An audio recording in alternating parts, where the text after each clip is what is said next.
What's up, everybody? Welcome to this episode 31 of the Classic Wrestling Series. And I don't want to do this one. Oh. I've done WCW's worst pay per view. I may do WWE's worst pay per view. But tonight, ladies and gentlemen, we're at the James Brown Arena. It's December 3rd, 2006. It's in Augusta, Georgia. The first fucking city I think of for an ECW pay-per-view. Yes, ladies and gentlemen, we are doing December to Dismember. 4,800 fans witnessed this pay-per-view, and the tagline is, "You better watch out." Yep, because this one is gonna be bad. 96,000 buys, ladies and gentlemen. The worst buy rate in WWE's history for ECW. And ECW's history as well. This is the worst buy rate for ECW. So, why was it so bad? There was only 2 matches announced for the card. The first match, which is going to be a tag team match, and the main event, which is an Extreme Elimination Chamber. And even then, they had some controversy because they took out Sabu from the match because they didn't think that there should be more heels than faces in the match. This one's going to be good, ladies and gentlemen. So, like I say, both Raw and SmackDown. So basically, Raw and SmackDown wrestlers were allowed to work the show. Oh man, this is not going to be good. So, like I say, the main event is the Extreme Elimination Chamber, ladies and gentlemen, for the ECW Championship. It will feature Big Show, Bobby Lashley, Rob Van Dam, main event Hardcore Holly, CM Punk, and main event Test. Gotta drop a reference in there. One of these episodes, ladies and gentlemen. This is. Oh, I'm not looking forward to this. Let's just get the first match out the way with first. And the first matchup is, ladies and gentlemen, M&M versus the Hardy Boys. Let's watch this. So we just had the Hardy Boys defeated M&M. This match was okay. M&M were brought back to feud with this, but when you think about ECW, you think of those Extreme Boys and the Hardy Boys and M&M. Fuck me. So, yeah. What do you do? No offense. It was a good match. Don't get me wrong. I mean, it's the Hardy Boys and M&M. These guys can work. But yeah, when you think of an ECW pay per view, you want to see ECW wrestlers. Next up, we've got Matt Striker versus Balls Mahoney. Yay! So we just had Balls Mahoney versus Matt Striker, and surprisingly, an okay match. I mean, Balls can technically Balls can technical wrestle. Wow. Um. Jesus. I mean, it was it was. I mean, for technical, I mean, it was okay. Quite a surprise. I would actually say it was an okay match. Uh, to be fair, if I recall, Balls Mahoney, was an actual wrestler back in his old high school days. Match strike, So, I mean, this was a strikers rule match, so this is basically just an extreme uphold of the rules. So no top rope moves, no weapon shots, no nothing like that. But again, surprisingly, a good match, I thought. Next up is Elijah Burke and Sylvester Terray versus the FBI. Let's watch this. So we just had Elijah Burke and Sylvester Terray versus the FBI with Little Guido and Tony Marmaluke with Trinity by their side. This one was okay. Sylvester Terray, not a good wrestler, to be fair. Elijah Burke and the FBI were able to uphold the rest of the match. But yeah, it was an okay match, not the best match in the world, but not the worst match in the world. But yeah, it was okay. Next up, Davari with the Great Khali versus Tommy Dreamer. Sorry guys, this pay per view is making me tired. I'm sorry guys. So we just had Davari versus Tommy Dreamer.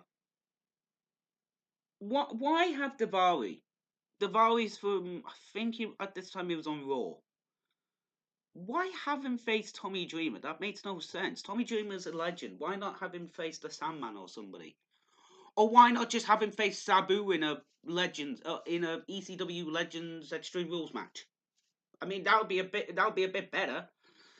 I mean, this match was okay. Nothing special. Fucking the Great Khali getting involved pissed me off. And then the Great Khali after the fucking show pissed me off.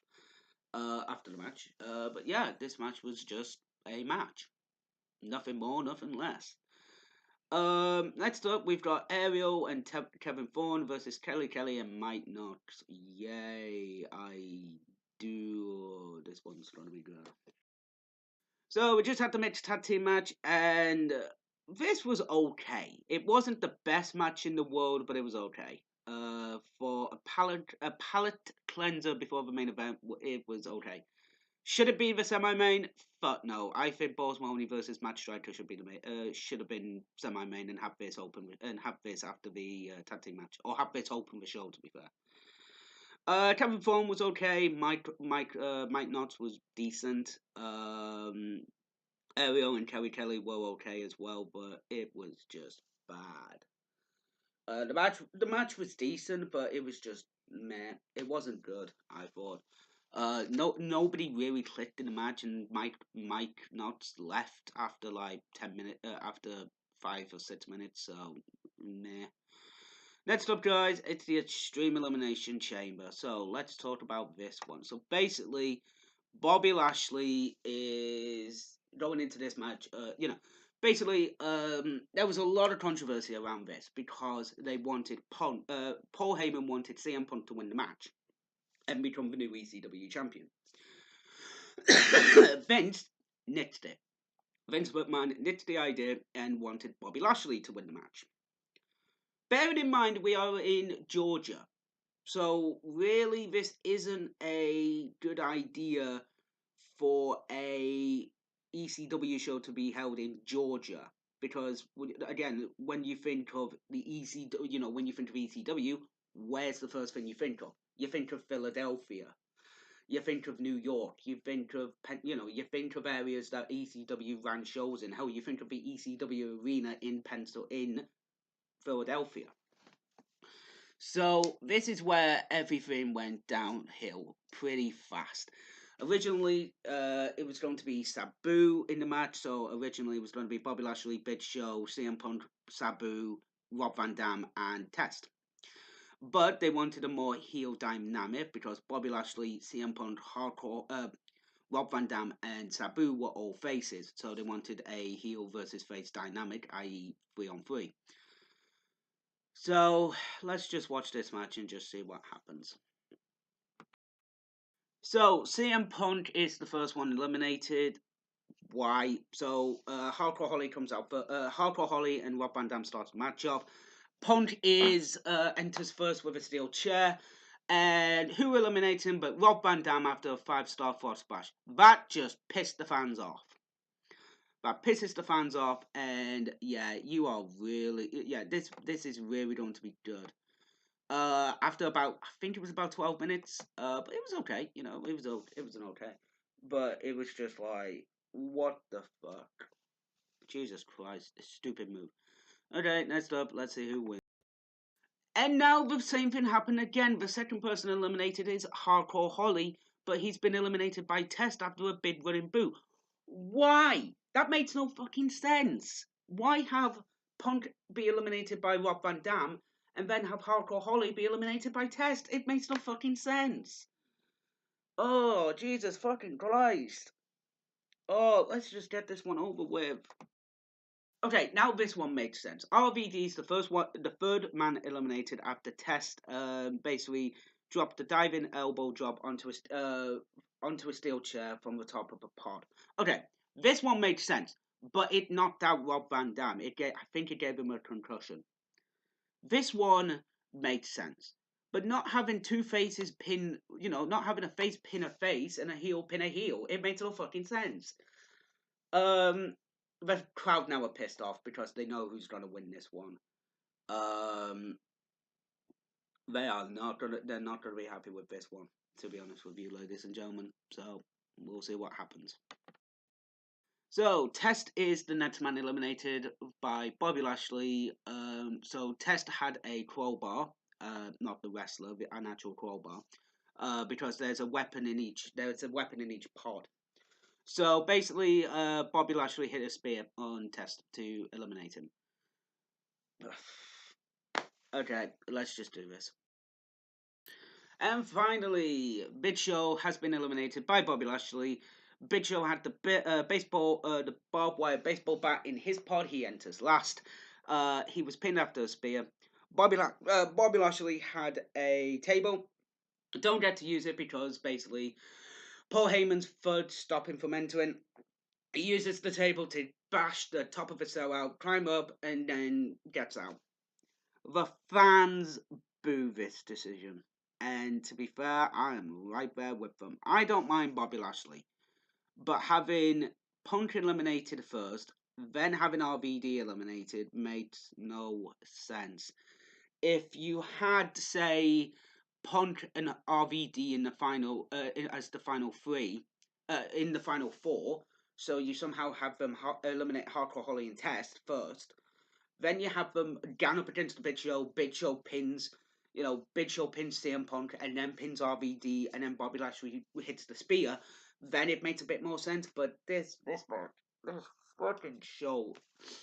So not what did I think, but what did people think? Well, critics gave this a negative reaction to the pay-per-view, with the only match that received praise being the Hardy Boys versus Eminem tag match. I'll talk about that one in a minute. Slam Sports rated the pay-per-view 4 out of 10, stating the two matches that were promoted saved this thing from being a debacle. In 2006, the Wrestling Observer Newsletter Awards, the event was voted the worst major wrestling show of the year. So, what effects would this have? Well, Paul Heyman would leave talent relations. Paul Heyman would leave his job after this show because this show was awful. It's the worst ECW show I think I've seen.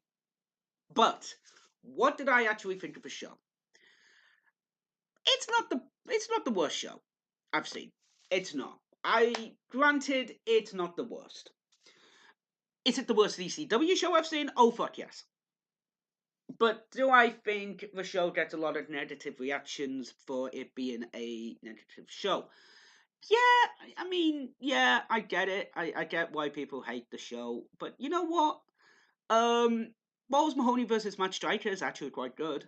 If you can get away and if you think, okay, this is Striker's rules, this is the extreme use of the rules, that one was a little bit of fun. Seeing being able to see Balls Mahoney do technical wrestling, yeah, that's good. Worst match of the night has to be the Mid Tag Team match. I'm sorry, I hate that tag team, the Mid Tag match, and I just thought it was awful, ladies and gentlemen. Best match of the night. It's either going to be the Hardy Boys or the Balls Mahoney match. And to be honest, I think we'll do this. Worst match of the night is the Mid Tag Team match. Then it's Daivari Tommy Dreamer. Then it's Elijah Burke and the FBI. Then it's the Extreme Elimination Chamber, and screw it. Then it's Balls Mahoney and Matt Striker, and then it's the Hardy Boys and Eminem.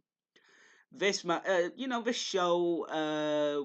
Would I recommend you watching it? No, I do not recommend anybody watching this show. The show lasts just over 2 hours. I was able to sit down and watch this show in its entirety. But there were many times where I just wanted to pause it and go away and have a cup of coffee and then come back. Not gonna lie, guys. But this show was good. It was a decent show. It gets a bit of bash. It gets a lot of bashing, but it's okay. So, guys, that was my episode of the December to Dismember. Ladies and gentlemen, thank you so much for watching, and we will see you next week for the next installment of the Classic Wrestling Series. Stay in there, guys.